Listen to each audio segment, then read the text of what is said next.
We are live. Welcome to Folk You Zeus. This is the YouTube channel that I'm going to be doing my podcast. I'm Mark Zeus. Um, I'm live, but then again, yeah, we got one. Somebody's dialing in there. Feel free to chime in. This is a interactive chat as well. So if you want to, one thing I like to find out is where the viewers are dialing in from. So what state, what town, country, or whatever, however you want to verbalize it, I'd be welcome. You'd be welcome to put that in. If you want to stay totally anonymous, not anonymous. I'm just warming up here. Anyway, so yes, today's topic. Let's start with that. I'm just going to dig right into it. Oh yeah, wait, and a couple things up front here. I'm still waiting. I last week I had a new microphone. Everything seemed to be okay. I've got a camera that's working pretty well. I realized that the width of the I have the camera sitting right here. Sometimes it gets my kitchen in there. I'm trying to get it out, but then don't want too much of my door. So I'm dealing with just little things like that. I'm going to work on better lighting. I've got some crazy little things here, little lights that are kind of around here, so that I can get some kind of an ambiance in there. Once again, we got Johnny Cash looking over my shoulder always, and I will change out that. That's an old award that I had from 2008. On the other side there. So if you want to know about the backdrop, okay. But we're going to get into the the nuts and bolts of the topic today. As you saw, if you did dial in, whoever dialed in decided to go away. That's okay. But this is going to be broadcast later, so obviously, if you are tuning in from the beginning here, you're going to see all that. But hoping to bring some people out. This is the third edition of a Sunday. Going to do every Sunday at 8 o'clock, 8 p.m. Central Standard or daylight time, as it is right now, daylight time. All right, so squeaky wheel gets the grease. Now, the first thing I like to do, and I'm going to try to make a habit of this, is get a definition or an explanation of the title or the topic that we have. Most people have heard it. Some young people, maybe not. Maybe it's not a thing in the younger generations. We'll see. But it's obviously it's a metaphor. We'll see what maybe it'll call it something else here. But I'm going to go to Lady Google, and I'm just going to put that in. Squeaky wheel gets the grease. According to Wikipedia, the squeaky wheel gets the grease is an American proverb or metaphor used to convey the idea that the most noticeable problems are the ones most likely to get attention. All right, so it's two things I get out of that. It's also they consider it a proverb. I guess so. Proverbs, a lot of proverbs are based on metaphors, and that it's about problems. It's about defining problems. I'm using in the term maybe not so much problems, but getting noticed in general. I think if you want to get noticed, you want to speak up. You want to let everybody know, hey, I'm here. This is what I got. This is what we got going. This is what's happening. Um, Obviously, if it's the negativity of saying the squeaky wheel means you got to put some grease in there to fix it. Okay, but sometimes you just want to do it to shut it up. So there's that kind of an approach too, where a lot of people might be a squeaky wheel, meaning that it's not necessarily a problem. They're just kind of noisy. They're always saying something, that's complaining about something maybe, or something like that. But anyway, so that's what. But where I'm taking it is to the point of getting noticed as an artist, as and I'm using the term artist very broadly, and you'll find me that's what we're going to mainly be doing here. Obviously, people think of artists, you think of visual artists. That's the first thing people will think of, artists, and then maybe sculptors, and maybe branch out from there. But I'm me as being a musician and a songwriter, music producer. There's a lot of art involved in what we do. So I consider myself an artist. Probably a lot of people out there who know me and our musicians are artists as well, maybe, or anybody dialing in. So that's what we're going to talk about, is how to advance the art, and not so much to a popular level. We'll talk about that as I get going on these notes here. I did make some notes here and wanted them to express some thoughts. But the number one, the one bullet point that I had is how to get people to notice the art. That's basic. How to get people to notice that you're there. So that's the number one thing. Some of the ideas. My thought would be to come up and just brainstorm. This is not one of my best topics in in my little nest of business that I have, with being a producer, sound engineer, musician, songwriter, the whole thing. I do a lot of different things. I put out a lot of art. I put a lot of recorded music out. I perform out a lot. I write a lot of songs. Um, I've gotten some notoriety. I've been around long enough, so I better have. And I'd be stupid to keep on doing it if nobody said that my stuff was any good, or said, hey, that's something that applies to my life. I mean, art is something that affects people, um, in one way or another. Inspires people, makes people happy or sad, and affects their emotions. So, and that's any kind of art. Doesn't matter if it's whatever. People look at a painting, they get they get a feeling. They get, even if you have a piece of art in your house, you put a certain piece that one will fit into my life. When you go out, when people that like art, that buy art, that want to help be a patron of the arts, they'll find something that'll go, hey, that's perfect, kind of like an idea for my kitchen that I wanted to have, this homely feel, and or whatever it is. You want to get it, or for the living room this will work. It's like, this is good for the music room, whatever. So people are looking for art to put on the walls. Obviously, Johnny this is a great painting. I've talked about it before in a previous one that my buddy Dean, rest in peace, left at the Americana. Uh, but if you go back and listen, I explained it a little bit more. So, but in general, we're getting the ideas that art affects everybody, and we want to get people to notice it.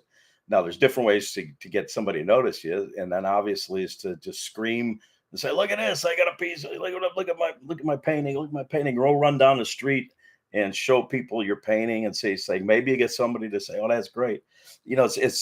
As artists, I think we do want some recognition. Um, but a lot of artists, and I'll go into it as we go, uh, don't care about recognition. Don't care what other people think about their art. They do the art for art's sake, and for to please themselves as an artist. If you're not pleasing yourself as an artist, you're going to wind up, uh, you know, becoming like a Van Gogh and whatever. So, if anybody knows what that references to about, but what a lot of artists are frustrated. They're not getting exactly what they want out of their art, but both on a visual level, or sonic level, or whatever they're into.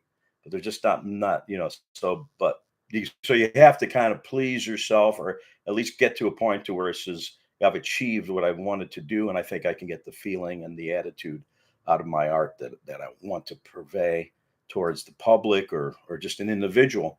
And as we go, I'll be discussing some old artists and stuff. Now, normally I don't want to talk specifically about artists. More, we talk about movements and styles and stuff. But anyway, that's the number one bullet point: how to get people to notice the art. So that's you want to get some way to do that. Number two is how to get people to notice the value of the art.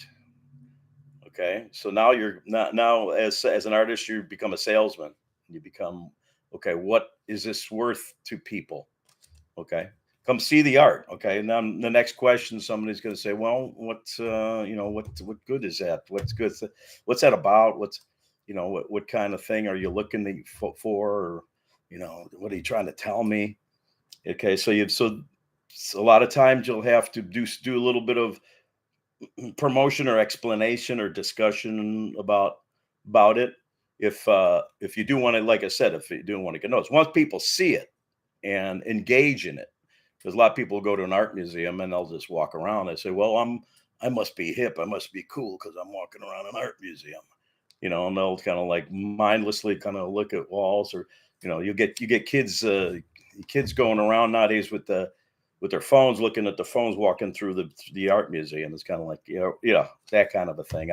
I definitely don't want to insult any generations or anything like that, because we were when I was a kid, I did stuff, and I lost out on a lot of opportunities for cultural experiences because I had my mind elsewhere. But it is you go day to day, you live day to day, you keep on rolling and learning and experiencing as you go. But that's the number two bullet point is yeah, we have to discuss, what, okay, why, if you want somebody to buy a piece of your art, you say, well, okay, what do you what's so it gets beyond to where you're just the artist, you are also the salesperson. um and it doesn't mean it's a commercial venue. I mean, you don't have to go into a gallery or whatever, or a music store or anything like that, and have to sell your CD or anything like that. People, even if I'm playing out in the park somewhere, sometimes I'm busking or do something or playing, somebody just happens by. You want to get your music heard, and you want to be able to have people understand that there's a value to your music. That would be the number two bullet point. Number three is how to broaden the appeal of the art, which is goes to the squeaky wheel kind of thing. I'm okay. I'm a wheel. I'm spinning. Come on, watch me spin. Okay, it's like, yeah, I'm moving things along because I'm spinning. Okay, but I want more people to get to recognize that that's something that's important, or something that they want to engage in, um, to broaden broaden the appeal. Okay, you can talk one person into listening to your song. 10 people, 20. You in a little coffee house, you got 20. You go in a bar. Now all of a sudden you're in a bar, and that's a different situation. People might not be listening to your music; they're not engaging. There's different than having an audience that is engaged with your music. So let's say, or in theater situation, there are people that might be in the theater, and all of a sudden you lose them. Um, that I'm sure most people that have been in the theater have seen that before, where all of a sudden you notice that the audience is kind of wanting to be entertained, and you could feel that there's a feel in the room when you're all of a sudden it's kind of like, oh, or some humor comes up, and all of a sudden nobody's laughing. It's like, oh, okay, let's move on. Next one, the timing gets wrong, and it's like, you're just kind of going through. You get to a point to where you're going through the motions, and you lose the audience. Um, so I mean, but that's in situations where the audience is set up to want to be entertained. They come there to say, okay, show me what you got. um and that's mainly if people are willing to buy a ticket for $50 to go see an artist. They're there to go engage with the artist. Obviously, if they walk out, or if they just decide, and then you got places like Cynthia Woods, or some of the outdoor theaters where that have the people out on the lawn. Probably half the people go out on the lawn for those kinds, the Ravinia or something like that. They might not even know who the hell's playing, or even care what's going on the stage, as much as it's a background music or an ambiance thing. So yeah, you're not really engaged with them. So what you want to do, as an artist, is to engage. Now, as a musician, I play lots of different kinds of gigs. I like to use the term wallpaper gig. You can imagine it's kind of like, well, okay, I'm just the make it a little fancy, or you make your restaurant or your bar or your wine bar or whatever. It's not nice to have live music and some guy, but the people aren't there for that. They're talking it up, conversation, whatever. You might get a few people listening here and there. So I mean, you're in those situations where you're not expected to be engaged with your audience as intensely as you would if you were in some kind of a listening room situation. Um, as a especially as a folk artist, singer songwriter, storytellers, um, you know, where the words are the main focus of what you're doing. And even if you're instrumentalist and you're doing something that's kind of like very intense, to a point where it's people will look at it and analyze it a little bit, or You get a lot of people with that in those situations, like if you have some top notch instrumentalists and that. So in general, like you want to get more people that want to engage in music and do engage with your music. And it's the type of gigs that you play. It's the material you choose, whether like I said, if you're in theater, it's the we talked about that in the previous segment was the theaters choose a lot of the classics. Let's do the classic because we can get butts in the seats. We get people interested in that, and we're not big stars, and we're trying to. What we're trying to do is just to create an art. We're trying to get our craft, develop our craft, and that's another thing too. We'll have a dedicated discussion on the difference between arts and crafts. And are they the same? Are they different? Or is there can one exist without the other, and that kind of a thing? Um, but you want to be able to bring out something and present it to an audience that. So lots of times you'll go to like in music, you go to cover songs. You want those people to engage, and it's always been a staple uh, um, process. Start doing cover songs in your sets, and then slipping your original as it kind of fits into between Fire and Rain and like the wind blowing into wind or something. You know what I mean? Something that kind of fits into that, so you kind of find spaces to put your originals. If I do water wallpaper gigs, that's kind of how I fit my originals in. I kind of like saying, okay, this one will fit in right here, and I'm usually doing 1 out of 3 originals, 1 out of 4 originals when I do those kinds of gigs. Um, but that's what as artists we want to get to that point where we're on a stage, or if you're a visual artist, to get to that gallery where that there's going to be people there that do really appreciate the art. And most people that go to the small galleries will be those kinds of folks. They will definitely be willing to reach to open up their minds a little bit. And that's what you want that kind of open-minded patron to engage with. And I put a little addendum, a little tag here to the third. So it's number 3 here again. I was saying how to broaden the appeal of the art without compromising the message or the quality. And that's a qualifier where uh, all of a sudden you do a song, and it's kind of like it has um, a powerful hook that needs dynamics, but you're in a situation where they like you got to keep quiet because you're in you're in a restaurant or something like that. So most people that know me know that I have a big voice, I have a very dynamic presentation. So if I'm in certain situations, I can achieve that. So there's a certain amount of how do I engage, even if I have to pull that back. How do I keep? That's another idea, is like how do I keep the quality of that there, you know, without the volume. And that's something that I since I do both, you know, listening room kind of gigs, very intense listeners and an engaged audience versus the other places, like I said, the wallpaper places where your background music basically. And you'd be surprised how many times I'll be in a background performance situation.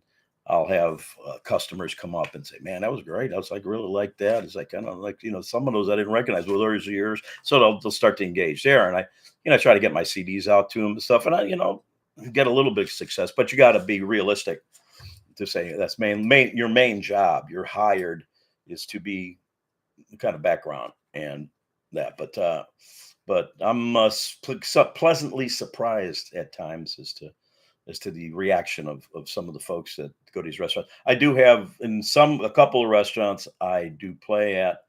I have regulars there that are now coming out because they know I'm there. So, which is, so a little boost of your ego enough to say, well, okay, I must be doing something right here. So I'm going to keep on rolling. I mean, nobody's stopping me now. So I'm going to keep on a rolling. Um, So yeah, and also the message, compromising the message. Man, that's a tough one because um, back to the restaurant thing. If there's a lot of children there, okay, sometimes I'll say shit, or something, or fuck, or whatever. That's something I could say on my podcast. That's something I could say in a bar. That's something I can, when the audience appropriate kind of stuff. And that I never say those words gratuitously to just, I hate that kind of shit when people say that just to shock. I want to shock you. So I'm gonna say fuck, fuck, fuck, fuck, fuck, fuck this, fuck that, whatever it is, all that, and craziness. So I mean, as far as that goes, like, come on, man. It's maybe it is for somebody, but it sure ain't for me. But anyway, so there are messages in the music as well, and it's not just I'm talking specifically about words, but words form the message. Obviously, you're verbalizing a message, um, and then sometimes I do a lot of political stuff. There are certain environments where it's like, I don't want to. The audience really doesn't want to go there. They don't want to engage in on that side of my music, so I'll kind of like certain songs. I don't know if I want to do that. And then other times it's like if the more open minded the audience, the more freer I am to do the material that I want to do. And as I said, I don't want to necessarily make this about me, but I can give you the examples from my life a lot easier than I can from somebody else. And I'm going to start to get into some other artists, classic artists who, um, if you don't really uh, work on this kind of stuff as an artist to get your stuff out. And like I said, we could talk about different things. Like obviously, as a musician, you want to get your recorded music onto platforms now. Back it used to be you have to get it on a record. I've got one vinyl record that I did, and then all of a sudden, records weren't happening. So everything was cassette. So I had to release stuff on cassette. Then CDs came around. And CDs took over for quite a while, and now it's lost. And that's another whole program too, about talking about the what's going to be replacement for it. But right now it's everything's like uploaded, downloaded. You don't own anything and you'll be happy. That's a thing that lately in the political world you'll hear that statement, but that applies strongly in the music and art world.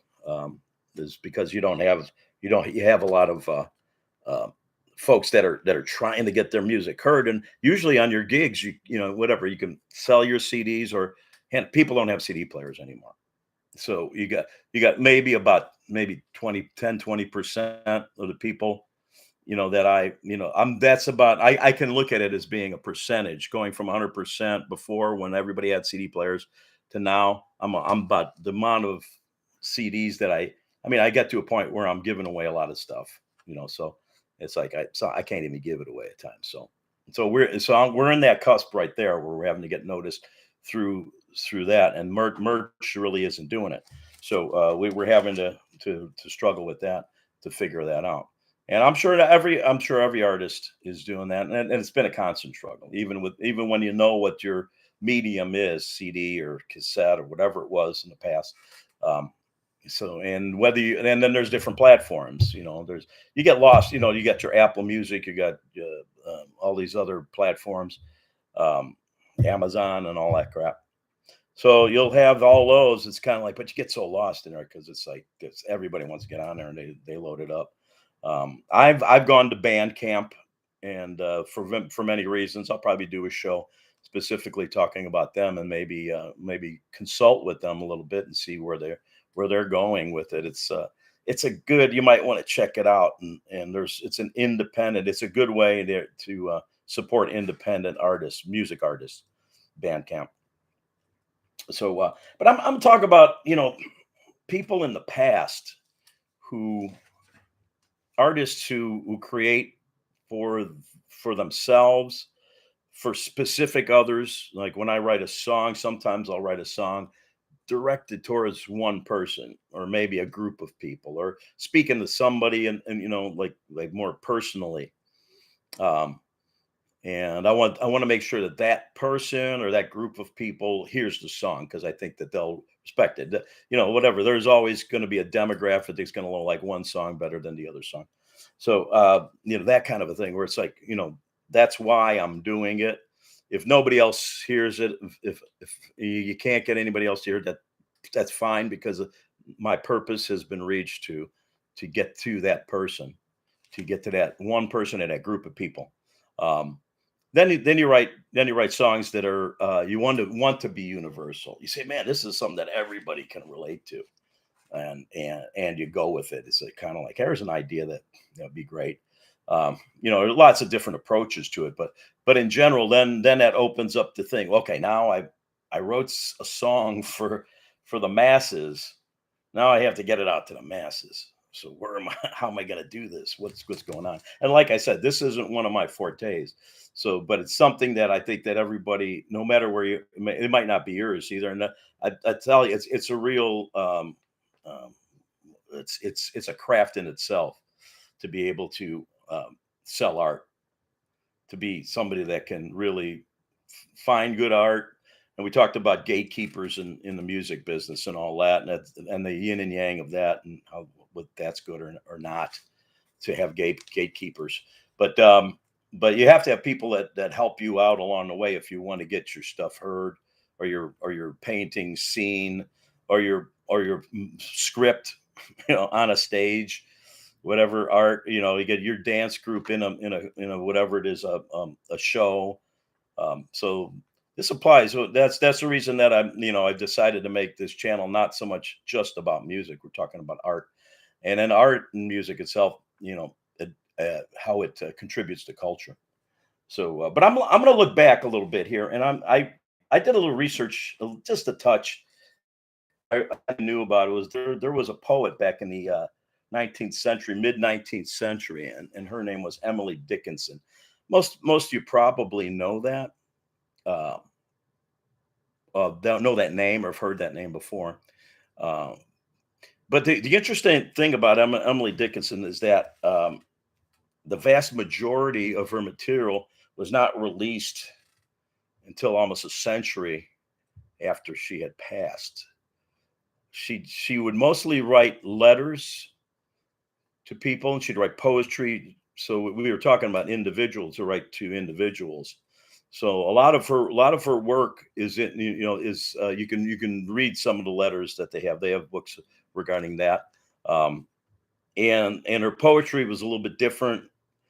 She really didn't push it too much. Um, she grew up in a somewhat affluent um, East Coast. She went to, I'm trying to remember the name of the college, Amherst. I think it was Amherst, and spent a lot of time there, and interacted with a lot of other poets and writers and that. But she never really pushed to get her stuff published. And eventually got some stuff was published during her lifetime, but just a small very small tip of the iceberg of what they discovered after she had passed and everything that was compiled. And it took a while for years for any of it to really be put in the books and that. So um, because I'm sometimes sometimes when I maybe after I'm dead, there'll be people out there wanting to hear my music. Who knows? But I'll tell you what, if that happens, that's great. Because one of the things we write music for, one of the things we write poetry for, and books and everything is that so that it becomes somewhat of a legacy. Is this something? This is okay. My life was worth something. People are gonna maybe for a while, for the next 20, 30, 50 years, century, who knows? We'll get something out of it. And who would know? Emily probably had no idea that her poems were going to last and be as iconic that they are. There's that word iconic again. I don't know. It's a great word. But anyway, so yeah, vast majority of stuff was unpublished and until a century later. Um, So that was that kind of one example of somebody that really didn't focus on that, and stuff got out anyway because she was good and she did have connections. People knew about her, but there, you could think of different poets, um, and songwriters and screenwriters where, man, they've probably written some great stuff that's sitting in a drawer somewhere. And yeah, and a lot of times if you're not a performing songwriter, you might have some great lyrics or and even some music written to it, but you're not really a performer. um, how do you get that out? So that's as we go, we're going to be hopefully getting a little bit more into that end too, as to what can you do to get your stuff maybe demo done, and that, because you get easily ripped off in that kind of a thing too. So um, that's something that we can discuss. Now, as far as music goes, I'm going to bring up someone that I'm kind of a fan of, but I hadn't did wasn't a fan of this person when he was on this earth. Another guy died young. He died very young. Nick Drake, and some of you might have heard of him now, but back in the '80s, I never heard of him. Even into the '90s, and then eventually, a friend of mine, uh, Ken Arlen, I remember he talked to about it. I had heard the name before, and he said, yeah, that he was a big fan. And Ken is not actually a songwriter or involved with Americana music. Basically, he's more of a jazz artist. Ken's played on some of my cuts on my albums. Um, so anyway, so he turned me on to Nick Drake, and I remember him giving me a box set as a going away present because I worked for his band um, back in the late '90s. And when I moved to Texas, that was kind of a going away present. He gave me a box set, and it was like amazing stuff. And so I looked into a little bit of his history and that, and he was a guy that was very meticulous about, excuse me, meticulous about putting his music together, getting it, and picking the right, working with the right kind of people. And most of the stuff he liked doing solo. He's a solo guitarist and singer, and but um, and I think he tried to push it out, to try to get popular and whatever, but he wasn't. That wasn't his. It didn't seem to be his focus at the time, and some people just get lost in the cracks, and you know he really never got to any level. I mean, he was as good as a Cat Stevens or and because he's British, he was kind of like a contemporary of that era. John Martin, Cat Stevens, British folk guys. Um, kind of folk rock, kind of folk pop, but he wasn't really, so he had his own unique sound, and maybe he was ahead of his time, kind of thing, which happens a lot.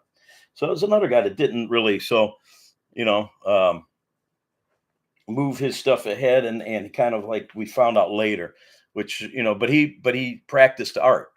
He was an artist. So my message on that is hey, if you are an artist, you're not going to worry that it becomes known to everybody in the world, or even moves out of your small community of people.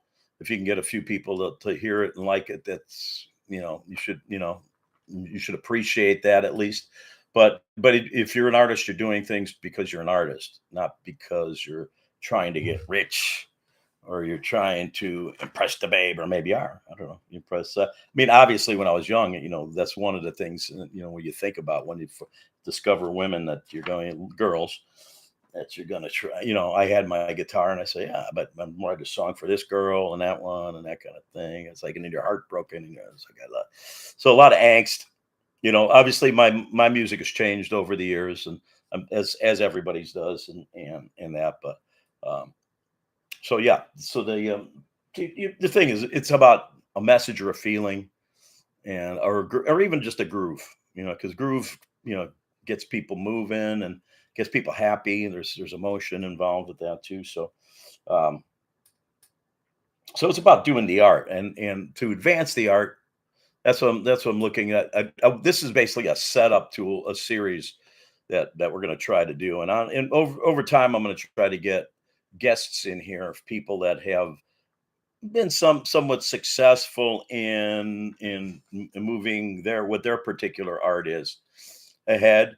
And it might not be the artist. I might bring in like a director or somebody from a art gallery or whatever, curators or something like that. And who knows?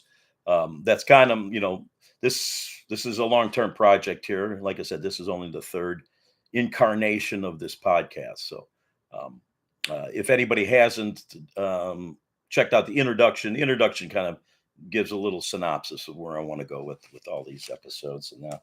So so yeah, we're talking, yeah, Nick Drake. Let me see if there's anything else I had on him. Yeah, I put as a, the best way to get famous is to die, especially if you yeah. Anyway, I don't think that's going over as an idea. Okay, all right. Now I'd like to finish all this up, this introduction to basically promotion, art promotion, talking about media and media's role. Um, and kind of I've often bemoaned the fact that so much of media is more looking to pop the pop side of it. What's the masses saying, what's the masses want, what the same regurgitation. Who does this person sound like? Whose painting is this like, or whatever, that kind of thing. So you're always looking for a um, the next Bruce Springsteen, the next Bob Dylan, the next this way. They got it as you go down the line. But media, I mean, there's some media. So I'm not talking about all of them. There's special, especially when you're talking about grassroots local media. And with the internet, there's lots of small, but I haven't seen too many that regularly. Let's say I live. Like, example, I'm in Houston, Texas. Huge market, huge market. Lots out there. Lots of artists, lots of theater, lots of musicians. Um, so there's very little like press. Periodicals are tough now, meaning the actual hard copy magazines and pamphlets or things like that. Those are, because everything's online.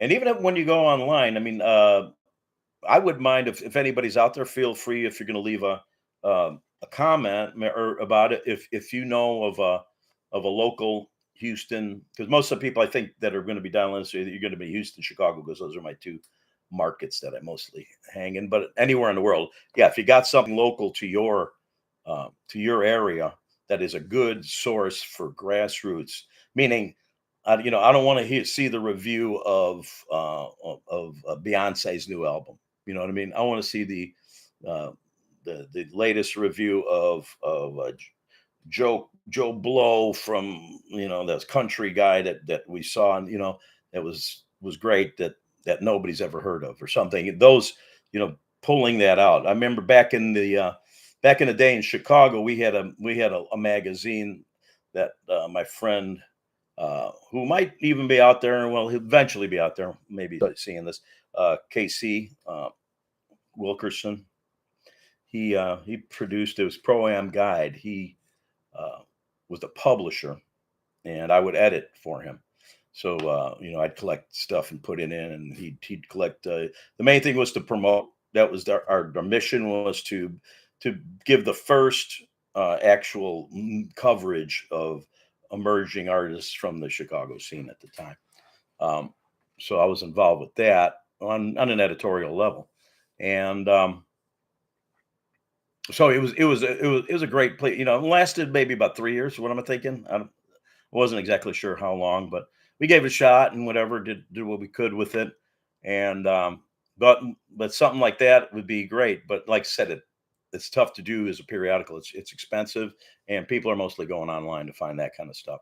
So yeah, if you have any ideas for that, you're welcome to put it in the comments, and see if we can uh, inspire the media, inspire more media uh, sources. So let me see, any more notes on there. Oh yeah, the one thing too is I had as an addendum here. Um, talk about pop art. Mentioned it a little bit earlier. It says that if mainly recognizable when people, if you want to be an artist that gets recognized, um, enter some sort of pop art, pop music, popular. Going back to the theater, doing the classics, or doing this thing, or whatever popular stuff. Um, but if some really very notable artists, and I'm going to stick pretty much with visual arts, is you go through the years and find some people that were amazing artists that are well respected for all of their work, but engaged in popular art. As I said before, when I do my wallpaper gigs, I am doing a James Taylor song, a Merle Haggard song, a Hank Williams song, a Bruce Coburn, whatever. And it's like, and then I'm fitting in my stuff so that people will eventually hear that. And if it all blends together, then maybe eventually I can start putting more stuff. So as you go, as you develop from that level to the level of, hey, this is my show. It's going to be all original, or if I'm going to do a cover, it's going to be something that's going to be an original version of that fits right into my stuff. It's one thing when you're trying to fit your stuff into their stuff, and then take somebody's cover. You take a cover and say, hey man, that would fit perfectly into my little niche here that I need something for that cover would work out for. So, but anyway, looking at visual artists, I'm going to throw out the name Toulouse-Lautrec, who anybody that is in art history knows about Toulouse-Lautrec. Not he was French painter, but he was actually a French, what would you call him, poster artist. That was what he was kind of most known for in his day. And if you think about it, well, this is the time. I'm trying to remember when he was during the Impressionist era. So we're talking late 1800s. Um, this is before you had Xerox machines and all that. So it's like you make a flyer. You want it's something you could duplicate and duplicate. So when you did a poster, you got somebody, you hired somebody like Toulouse-Lautrec, make a real fancy poster for an event that you had at the local cabaret or whatever, and some of his posters, a lot of his posters, and that's because he's one of the most famous for actually, are in art museums, worth millions of dollars. Um, so that was kind of where he came from, and spent a lot of times in these cabarets and clubs, and he would draw people and do that kind of thing. So he's a sketch artist and all that. So I know a little bit about him. I'm not a historian about him, but that would be a pretty good example of somebody that had lots of talent, found a pop venue, but still got about some of his other stuff that was not related directly. And the fact that the posters that he made were amazing. They're amazing works of art. I mean, you can go into the '60s. Poster art is a whole nother in the genre in itself, and it's kind of somewhat lost with. I mean, not so much lost, but it's transferred over from the actual physical posters to graphic arts, and the graphic arts today are amazing in their own sense. But there's something about about it, a hand painted. And I remember back in the day, but that was because I was lazy or I didn't have the skills to do anything better. But just try to do a fancy poster for my gigs, this is back in the '70s, and the email we sent out emailers, we'd actually print. I had this little printer thing, but I'd fashion one and then copy it, and so it was like little postcards that we sent out through the mail, just like my email list now instead of that. So that's something that was like I said, it's its own genre of poster art. So, but that's what he was came up in. And then we talk about Picasso. as a pop artist as well. I mean, uh, his attitudes. He was commissioned a lot of times to write to. Obviously, in Chicago, everybody knows the Picasso in Chicago. That's a very controversial. And when it first got, I remember when it first got unveiled. I was a young guy, and there was a lot of is that there was another one too. There was another Picasso they got. So it because it's modern art. It's not your typical realist you know objective painting kind of a thing or whatever sculpture. It was sculptor.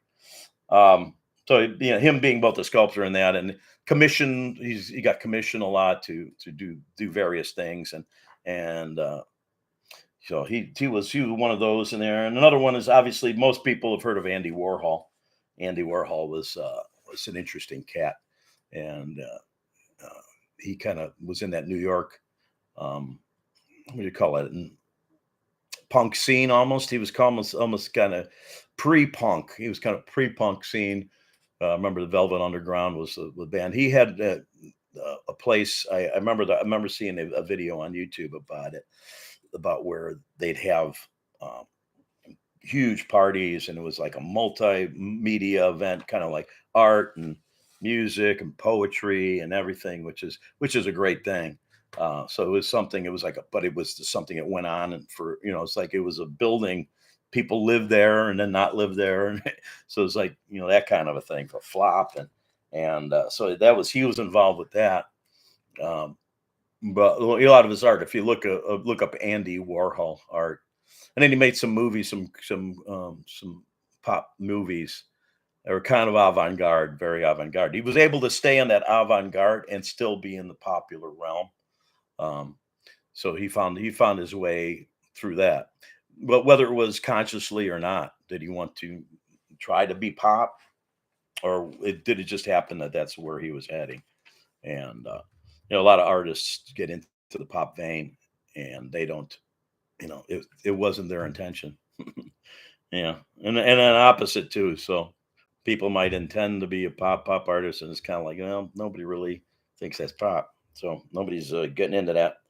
Um, and I know what one of the classic American painters of all time would be Norman Rockwell, and kind of like the all American scene. He would paint a lot of paintings like that, and his claim to fame is the Saturday Evening Post, the magazine, and his every I think was it weekly or was it monthly? I forget, but a lot of his famous paintings were put on the cover of the Saturday Evening Post, and it was like just Americana home living, mostly kind of middle class, urban or rural, but mostly mostly kind of just average folks living day to life, day to day. Your typical family kind of stuff. Very very what would you call it? G-rated kind of stuff.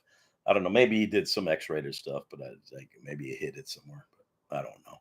But Norman Rockwell be in that pop, with a pop thing where it's like he found his way, and he made it pop paintings, the popular. He found a niche. He found a way to kind of get his creativity out in a pop sense, without even maybe making that pivot where he said, "Well, I have to do things I really don't want to do." So, and who knows? He might have wanted to go different directions, but that was his thing. He was hired to do that, and he made a good living from what I know. And so yeah, so as we go, we're going to be addressing this issue, and hope everybody kind of enjoyed, got a few things out of this, and started thinking. If you are an artist, uh, you know, be true to your art. It's all about that first, in my opinion. You need to satisfy your artistic uh, um, uh, musing. Um, so wherever that's coming from, you need to get it out right. Do it the way you feel it should get done, and garner the help that you need to get it done or whatever to make that art. Collaborate with people, whatever it is, and then we have to get people to. And this is one of our missions here on this podcast is to talk about ways and methods and strategies to to get to, and there's lots of different ways. There's no one way to promote your stuff, and there's no one destination. There's lots of, like I was saying, going from Norman Rockwell to Andy Warhol to Picasso to Toulouse-Lautrec to Emily Dickinson to, Nick Drake and all those people. They went in for a certain thing that, they said, well, okay, maybe I'll fit here. But the one thing that they all have in common is they took the time to get the art done and to get the art in the right place. And so that's the residual. Get your art in the right place, and then from there, be the squeaky wheel. Then you have to get out there and kind of figure out ways to, hey, put that art into somebody's face. You got to get a website, do all that stuff, do the things, get on the platforms, but sometimes you waste your time putting on certain things. So, we'll talk more as we go and get advice as we go as well. So thanks a lot. I'm Mark Zeus, and this is Folk Use This. We're going to do every Sunday, 8 p.m. Central Daylight Time. Now we're on Daylight Time, so 8 p.m. Sundays. So if you see this, tell friends that you think might be interested, and I will see you next week. Thanks.